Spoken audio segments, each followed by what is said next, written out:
Part 2 of Matt De La Pena's How to Transform an Everyday Ordinary Hoop Court into a Higher Place of Learning and You at the Podium.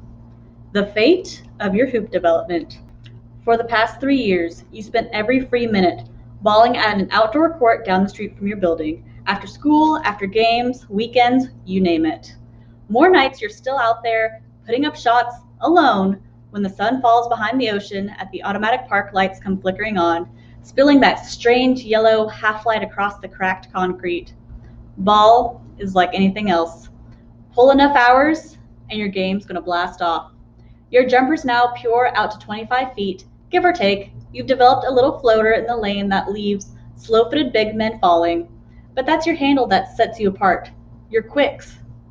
The way you can get into the paint at will, the way you can get into the paint at will and finish with either hand. This past season, you've scored more points than any other 8th grader in the county. You are second in assists, so what? It ain't good enough, and you know it. Not if you want to be even more dominant next year in high school. That's why your ears perk up when you overhear a couple of newcomers talking about the Mooney Gym at Balla Park. When you overhear the dude with love handles sitting on the stairs say to his boy, "It's the best run in the entire country, B. I put that on everything." "You rank them out?" the other guy asks. "Nah, I used to ball there all the time before I tweaked my back.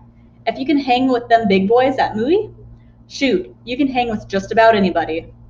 Shelf the extra jumpers that night. Proceeded instead to the local library to look up the Mooney Gym online.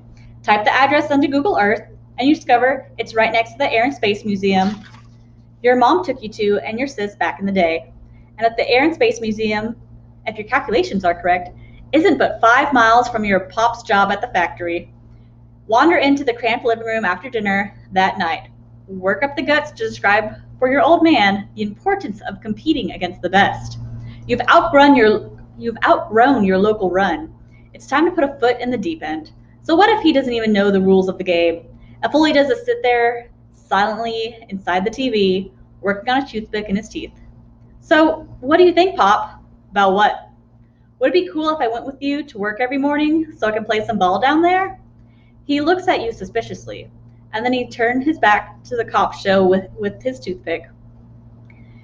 You'll take this as a no and assume the fate of the most important summer of your hoop development now rests in the hands of the county bus system. But you'll be wrong. A few minutes later he'll mumble, "Better have your skinny butt out by the car by 5, I'll tell you that, or else I'm leaving without you." He won't even look up when he tells you this. Doesn't matter. Your heart will race with excitement. You'll tear into the room and share with your sis, lay your hoop gear out by the chair by your bed like some kind of giddy schoolgirl, which is pretty much how you feel. So after reading that section, what more have you learned about this character's perspective? What details in this passage matter most to support that? Your tip today is to cite that specific sentence in the text to support your idea. Again, what more have you learned about this character's perspective?